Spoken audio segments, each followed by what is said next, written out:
Ferrari explore un territoire inconnu après les tests de pré-saison au Bahreïn et indique que l'équipe de Maranello livrera une performance considérablement supérieure à ce que l'on avait anticipé pour la première course à Melbourne. Les équipes rivales ont commencé à exprimer leur méfiance, car plusieurs rapports de Red Bull et de McLaren suggèrent que le cheval cabré a retenu plus de potentiel dans sa voiture qu'il ne l'a démontré jusqu'à présent. Ainsi, on peut observer une évolution subtile chez Ferrari par rapport à ce qui a été présenté au Bahreïn. Bien que les tests de pré-saison aient pu être plus satisfaisants pour la Scuderia, le fait que tout le monde ait été content des performances de la voiture et qu'elle ait livré exactement ce qui était attendu, démontre que l'équipe détient des connaissances bien supérieures aux nôtres. C'est la principale source d'inquiétude pour McLaren, qui a déclaré ne pas faire confiance aux données recueillies par Ferrari au Bahreïn.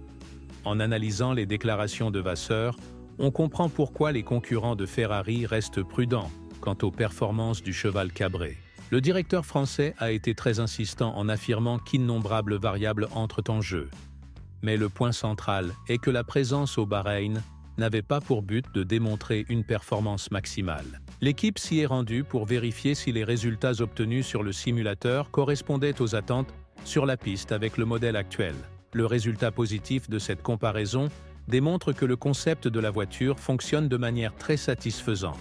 Ajoutons à cela que le Bahreïn est un circuit qui demande davantage à l'arrière du véhicule, une circonstance qui ne favorise pas le nouveau concept de Ferrari, ce qui explique l'inquiétude généralisée. D'autres aspects méritent d'être examinés en ce qui concerne les progrès réalisés par le modèle actuel durant l'hiver, et la manière dont ces améliorations ont été intégrées dans la performance de la voiture au Bahreïn. Ferrari a déclaré qu'avec la modification de la suspension, une nouvelle porte de développement avait été ouverte. Après plusieurs années, il était nécessaire d'innover, et jusqu'à présent, tout le monde s'est engagé dans ce changement. La voiture fonctionne bien. Ce n'est pas seulement en termes de résultats, mais également en chiffres. Et tout indique que la direction est bonne. Sommes-nous véritablement en lice pour la victoire à Melbourne? Honnêtement, il semble prématuré de l'affirmer. Surtout parce que les conditions au Bahreïn étaient, pour une fois, si extrêmes qu'il est difficile d'avoir une vision claire de la situation. D'une séance à l'autre, les paramètres changent considérablement. De plus, les niveaux de carburant des adversaires restent inconnus, ce qui complique toute interprétation. Ce qui est notable, c'est que cet optimisme n'est pas partagé avec la même intensité par Leclerc, qui souligne que la stabilité de la voiture doit encore être améliorée, et remarque que les 2 derniers jours des tests de pré-saison ont révélé d'importantes fluctuations dans les performances de la machine. Leclerc a connu des hauts et des bas ces derniers mois avec Ferrari et adopte donc une approche prudente pour la nouvelle saison. Cependant, lorsque le moment décisif arrivera, il saura qu'il ne pourra louer la voiture que si elle affiche une performance de haut niveau sur la piste, quand cela comptera vraiment.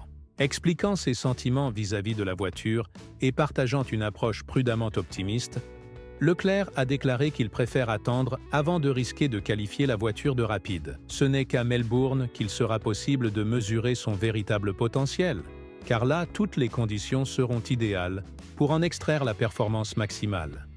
Pendant les tests, les défis liés à l'équilibre se sont fait plus ressentis. La principale raison pour laquelle Ferrari cherchera à cumuler de nombreux points à Melbourne ne réside pas uniquement dans la confiance accordée à ses pilotes, mais également dans les caractéristiques du circuit. Ce tracé demande davantage à l'avant de la voiture par rapport au Bahreïn, et avec la mise en place de la nouvelle suspension avant pull rod, la mécanique du modèle actuel sera bien mieux adaptée à ce type de circuit dans le calendrier. Cependant, ce n'est pas le seul objectif de l'équipe. Elle travaille également à élargir la fenêtre opérationnelle de la voiture, afin que la mécanique puisse offrir plus de confort aux pilotes lorsque les conditions de piste sont défavorables.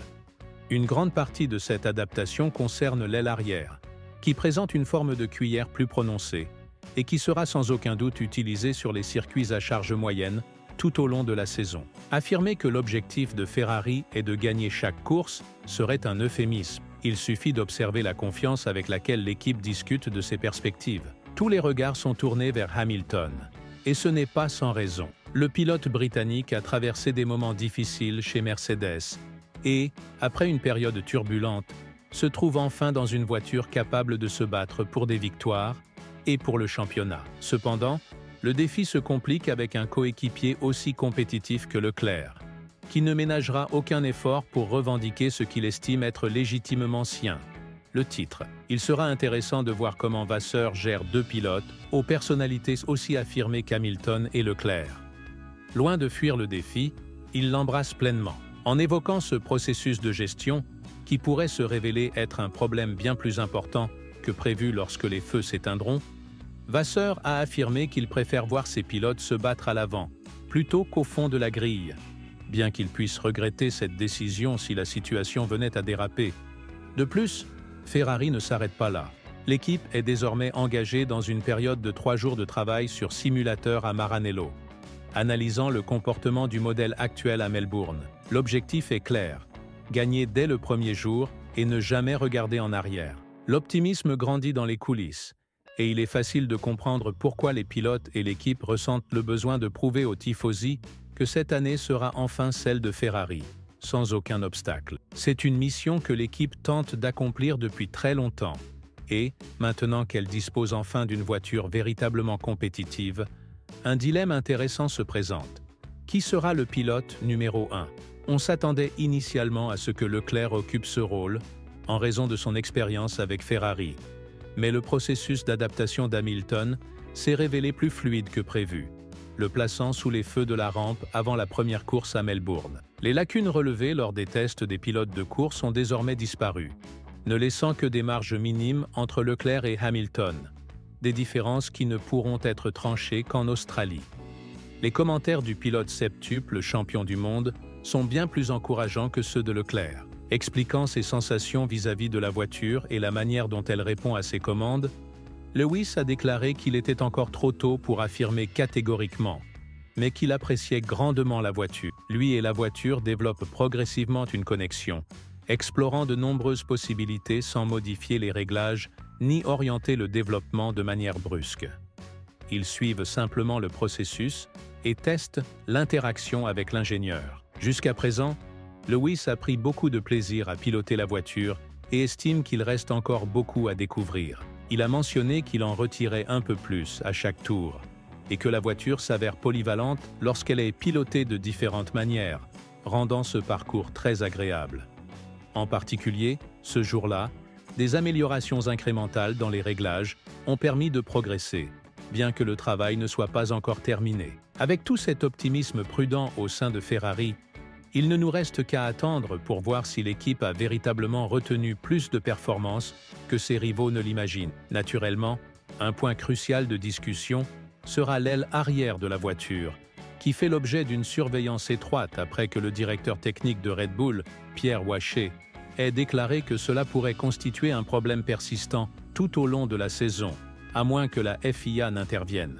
L'organisme de régulation a réagi rapidement en installant des caméras sur l'aile arrière à partir de Melbourne, afin de surveiller toute forme de flexion, de la même manière que l'on avait procédé l'année précédente pour l'aile avant à Spa. Compte tenu de tous ces facteurs, pensez-vous que Ferrari a retenu davantage de performances que d'habitude ? Et, le cas échéant, pensez-vous qu'il dispose d'une chance légitime de se battre pour les 2 championnats dès le premier jour ?